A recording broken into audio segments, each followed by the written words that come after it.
Hey guys, Ryder Rob here, and welcome to another DIY video. Let's get started. So guys, you're watching the bike now, and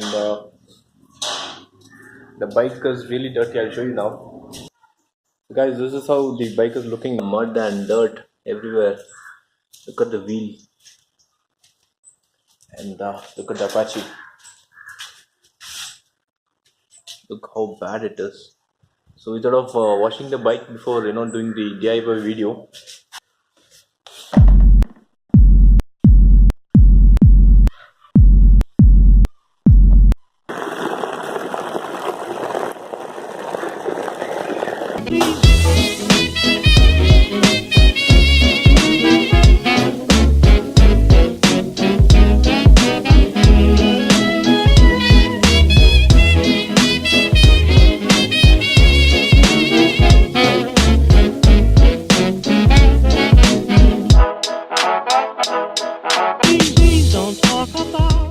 so guys, the washing is done and the bike is looking neat and beautiful now.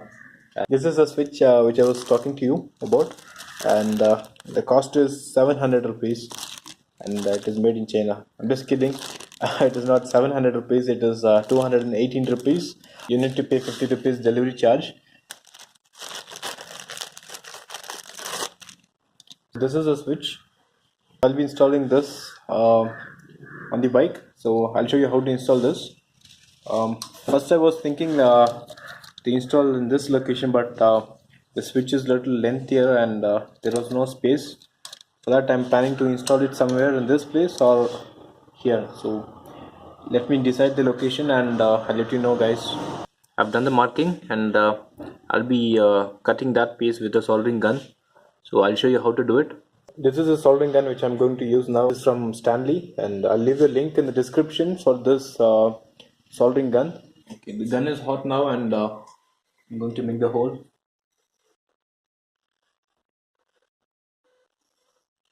What I'm doing is I'm just marking one line inside the marking what I've done, because I can remove the inner piece first and I can melt the exact size which I want.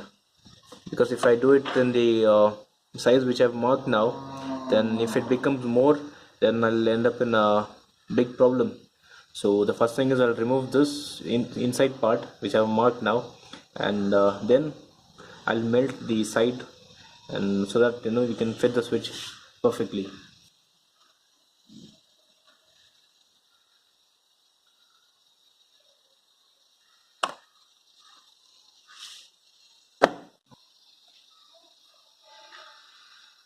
So this is all I've done now, and I'll remove the excess plastic out of the hole so that I can do it a little more easily without any tension.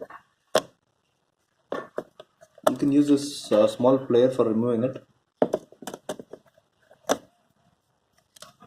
As you can see, it has come out little bad, and should make it a little more neat so that the switch fits exactly into the hole and it doesn't vibrate or come out easily.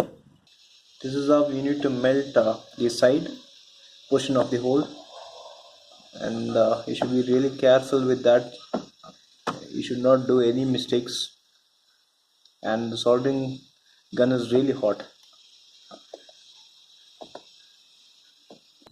I've done the hole now and do some work on that to make it look neat, and I'll fit the switch and show it to you guys. Earlier I had the switch here, so I want to keep it here because this switch is not reliable. It goes off very soon. So I've removed the old switch and I've connected this switch now. There are three wires in this switch. One is for input and the other two is for output. So right now I'm using only one wire and this one wire. So I've left it as it is. So I'm not going to use this wire now. And I've used one input and one output. So that will be enough for this setup now. I'll show you how it works now. So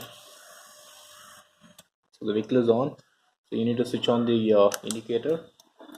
So now you can see the right side indicator is working. I'm going to switch on this now. There you go. You can see both indicators are working.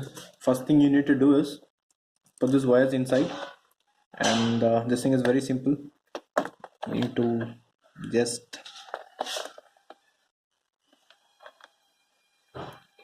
press it like this, and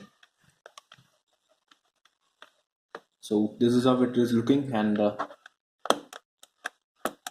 the switch is working fine. This is a wire.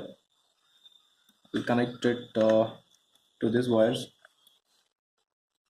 Blue is for blue.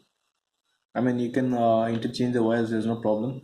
This is a one-way switch, so you can install it in any directions. One more thing is you should insulate this wires properly, because it's a 12 volt electrical. If it touches to the chassis somewhere, then it'll end up in a short circuit.